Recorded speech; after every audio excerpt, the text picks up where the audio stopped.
Cake മേടിച്ച് നമ്മൾ എല്ലാവരും ആഘോഷിക്കുന്നതിൽ എൻ്റെ ആഘോഷത്തിൽ നിങ്ങൾ പങ്കെടുക്കുന്നതിലും സന്തോഷം. Thank you.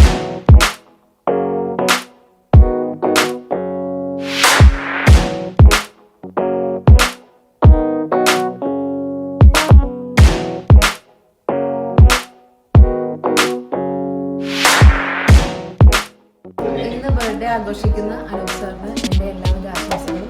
Happy birthday Anoop sir. എൻ്റെ പേരിലും black and white creations all മെമ്പേഴ്സിൻ്റെ പേരിലും ഹാപ്പി ബർത്ത്ഡേ വിഷസ്.